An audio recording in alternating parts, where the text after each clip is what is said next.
나만의 공간을 내 취향에 맞게 꾸미는 실내 인테리어. 다양한 분위기 연출이 가능해서 집에서 보내는 시간이 많은 요즘 큰 관심을 받고 있습니다. 자, 그런데 멀쩡했던 우리 집에 갑자기 구멍이 뚫리고요. 하자가 생긴다면 여러분 어떠시겠습니까? 엄청 스트레스 받죠. 그냥 하다 말았구나, 대충 했구나, 막 이런 생각밖에 안 들더라고요. 자, 이 욕실에선 또 무슨 일이 벌어진 걸까요?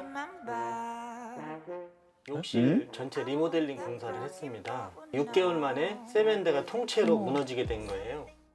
바로 이 한순간의 사고, 심각한 상처도 남겼습니다. 소비자를 울리는 실내 인테리어 부실 시공에 대해서 알아보겠습니다.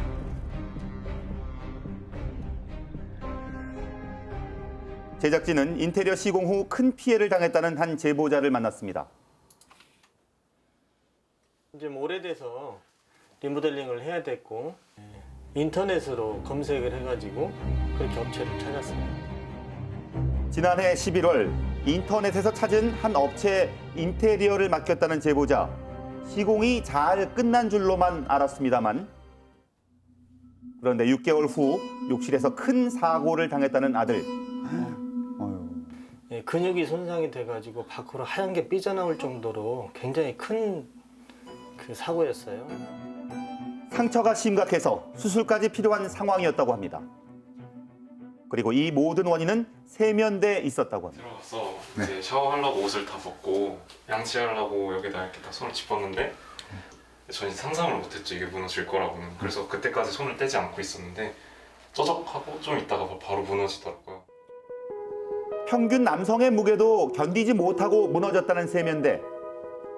파손된 세면대의 파편에 큰 상처를 입었고요. 평생 지워지지 않는 흉터가 남았습니다. 이 사고 사실을 알렸죠. 알렸더니 처음에는 뭐 죄송하다고 그래요. 뭐 어쨌든 공사는 해드리겠다. 시공업체는 이 사고 발생 후 무너진 세면대에 대한 이 보수 공사를 진행했습니다. 하지만 다른 문제가 남아 있었습니다. 수술하고 병원에서 퇴원한 뒤에 연락을 했어요. 사장님 이거 치료비 부분은 어떻게 하실 거냐. 그때 완전히 태도가 돌변한 거예요. 내가 책임이 있다는 거를 문서로 증명을 해서 보내시오 그러더라고요. 내가 책임이 없다니까요.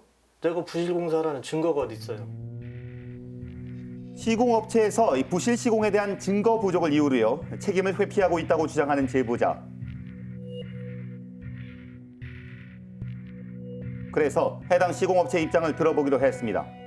제가 판단하기엔 시공상의 부실가 아니라 그냥 하면서 짚었다라고 그렇게 무너질 아무리 그런 세면대는 없습니다. 그렇게 시공하는 사람은 시공하신 분은 30년 가까이 그 시공을 해왔던 분이 시공을 하신 거예요. 근데 세면대를 세면대 용도로 사용하지 않고 다른 힘을 가했다든지 체중을 가했다든지 해서 무너진 거라면은 그건 나의 뭐 100% 과실이다라고 볼 수는 없다.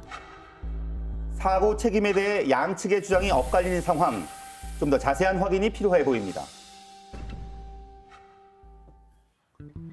세면대가 무너진 이유는 무엇일까? 인테리어 하자 점검업체와 함께 그 원인을 살펴봤습니다.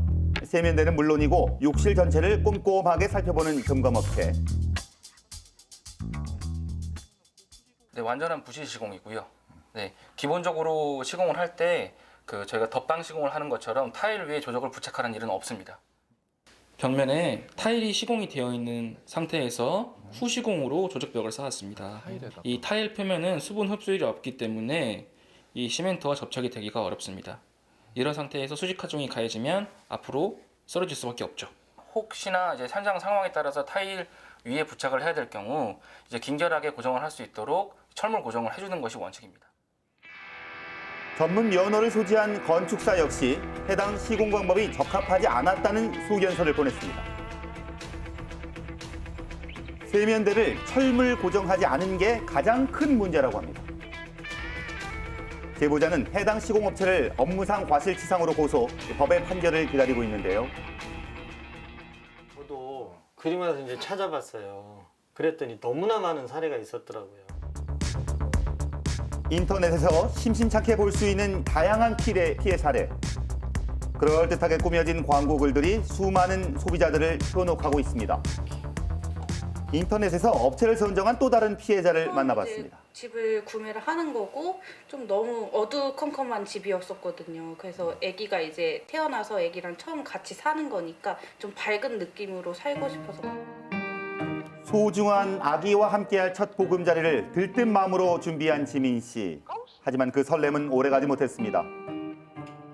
일단은 여기에 구멍이 뚫려 있어요.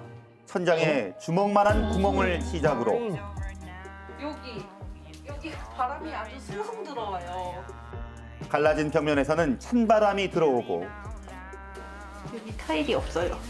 어디? 여기 밑에 타일이 없어. 이게 하면은 이렇게 하면은 온수 나오고 거꾸로. 이렇게 하면 저희 집도 저래요. 디테일이 진짜 중요한 건데. 저런 거. 그 외에도 수많은 하자 사례들이 집안 곳곳에 보였는데요. 어느 누가 이 집을 3,900만 원이나 들여서 인테리어 했다고 생각할까요? 시공비 비싸죠. 당장 처리해 드리겠습니다. 뭐 출산하고 오면 처리해 드리겠습니다. 이렇게 했는데 연락을 드려도 답장은 와요. 근데 해주지는 않아요. 시간을 끌면서 해주진 않고. 지민 씨는 하자를 확인하고 상세 내용을 정리해서 해당 시공업체에 하자 보수 공사를 요청했다고 합니다. 하지만 거듭된 연락에 순간의 답장으로 상황을 모면할 뿐이고 개선되는 건 없었다고 합니다. 그나마 그 오던 답장도요 12월 10일부터는 오지 않는다고 합니다. 자, 그렇다면 해당 시공업체의 입장은 어떨까요? 벽지가 좀 찢어졌어요. 등을 달면서. 그런 게 한 3-4군데가 돼요. 천정에. 지금 벽지 AS를 봐드리면 되는데 지금 그 벽지 AS는 못 봐준 건 맞아요. 그 소비자께서 이제 출산을 하게 됐어요. 이제 아기를 요즘 이제 코로나 시절이었잖아요. 그래가지고 아기를 낳으면 이제 사람들이 방문할 수가 없었어요. 그 AS가 늦어진 거는 우리가 일반적으로 안 해준 게 아니라 그런 이제 출산 문제나 해가지고 그 기간 공간이 좀 뜬 거죠. 출산한 지 꽤 돼 보이시는데. 하자는 벽지뿐만이라고 주장하는 시공업체. 이 하자 보수 공사가 늦어지는 것도 소비자의 출산 때문이라고 얘기를 합니다.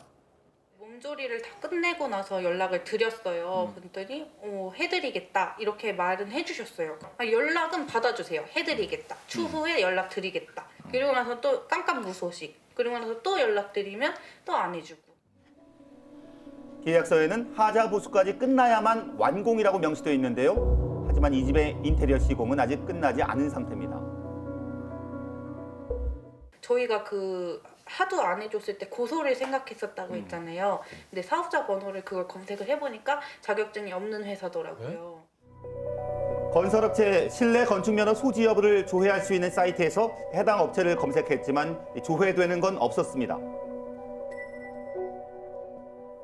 우리는 사실은 지금 인테리어를 폐업을 했습니다. 면허는 이 인테리어 업체들이 지금 저희들뿐만 아니라 모든 업체들이 면허를 가지고 있는 업체는 10%도 안 돼요. 늘어나는 인테리어 시공 사례와 비례하는 하자 갈등. 인테리어 시장 규모는 연간 60조 원에 달할 정도로 성장했습니다. 자, 그렇다면 부실 시공 피해를 예방할 수 있는 방법 무엇일까요? 우선 공사 전 반드시 계약서를 작성하고 하자 담보 기간도 명시하여야 합니다. 그리고 1,500만 원 이상의 공사를 진행할 경우 건설산업기본법에 따라 전문 건설업에 등록되어 있는 업체인지를 확인하는 것이 중요합니다.